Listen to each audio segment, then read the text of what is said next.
வணக்கம் நேயர்களே. நேயர்கள் அனைவரும் நீடூழி வாழ்க நிம்மதியுடன். இப்போ ஒரு சின்ன கதையை பார்க்கலாமா? அதாவது கணவன் மனைவி எப்படி ஒருத்தருக்கு ஒருத்தர் அன்பாக ஆதரவாக விட்டு கொடுத்து போகணும் அப்படிங்கிறத வலியுறுத்துகிற கதை இது. இது அந்த காலத்தில், அதாவது வாகன வசதியெல்லாம் இல்லாத காலம். அப்போது ஒரு கணவன் மனைவி இருந்தாங்க. மனைவி நிறைய மாதமாக இருந்தாங்க. அவங்கள தாய் வீட்டுக்கு இவங்க பிரசவத்துக்காக இவர் கூட்டிகிட்டு போகணும். அப்போ பக்கத்தில் தான். அங்கே அப்படியே நடைப்பயணம் அவர் கூட்டிகிட்டு போனார்.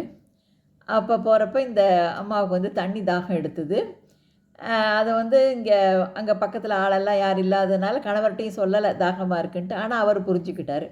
இப்படியே போய்கிட்டுருக்கப்போ ஒரு முதியவர் இளநீர் விற்றுக்கிட்டு இருந்தார். உடனே அவர்கிட்ட போய் இளநீர் வாங்கி கொடுக்கலாம் மனைவிக்குன்னு சொல்லிட்டு போய் பார்க்குறாரு. அப்போ அவர் கையில் ஒரு இளநீ வாங்கிறதுக்கு தான் காசு இருந்தது. உடனே அதை கொடுத்து ஒரு இளநீ வாங்குறாரு.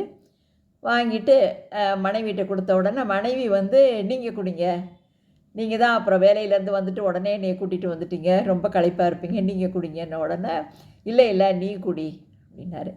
சரின்னு சொல்லிவிட்டு இவங்க கணவர் குடிக்கட்டுமேங்கிறதுனால குடிக்கிறது மாதிரி பாவனை பண்ணிவிட்டு கணவர் கையில் கொடுத்தாங்க. அவர் அதை வாங்கி மனைவிக்கு வேணும் அப்படிங்கிறதுனால இவரும் குடிக்கிற மாதிரி பாவனை பண்ணிட்டு மனைவி கையில் கொடுத்துட்டாரு. என்ன இதை பார்த்துக்கிட்டு இருந்த முதியவர் உடனே என்ன சொன்னார், நீங்கள் ரெண்டு பேரும் இப்போ செய்கிறத பார்த்து எனக்கு புரிஞ்சுக்கிட்டேன். நீங்கள் இன்னொரு இளநிக்கு காசே கொடுக்க வேண்டாம், இதை நீங்கள் முழுசாக நீங்கள் உங்கள் மனைவி குடிக்கட்டும், உங்களுக்கு வேறு இளநீ தரேன் அப்படின்னு சொல்லிட்டு அவர் கொடுத்தாரு. கொடுத்தோன்னே அதை வாங்கி அப்புறம் ரெண்டு பேரும் குடித்தாங்க. குடிச்சிட்டு அப்புறம் நடைப்பயணம் மேற்கொண்டாங்க.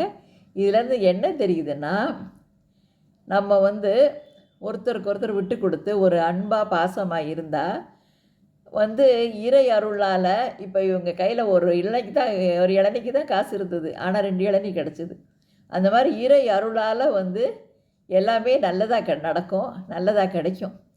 அதனால் இறை அருள் துணைன்னு இருக்கும் அப்படிங்கிறது சின்ன கதை போல் நமக்கு தெரியுது. அதனால் உறவுகள்லையே ரொம்ப புனிதமான உறவு கணவன் மனைவி உறவு. என்ன அது நம்ம அம்மா அப்பா காலத்துக்கு அப்புறம் நம்ம குழந்தைகள் அவங்கெல்லாம் கல்யாணம் பண்ணி போன பிறகு கூட நம்ம கணவன் மனைவி உறவு என்றைக்கும் நல்லா நீடிச்சு இருக்கணும்னா ஒருத்தருக்கு ஒருத்தர் அன்பாக பிரியமாக ஒருத்தர் ஒரு மட்டம் தட்டி பேசாமல் இப்படியெல்லாம் ஆதரவாக உனக்கு நான் இருக்கேன் எனக்கு நீ இருக்க அப்படிங்கிற மாதிரியாக வாழணும். என்ன அதை வலியுறுத்துகிற கதை இது. வாழ்த்துக்கள்.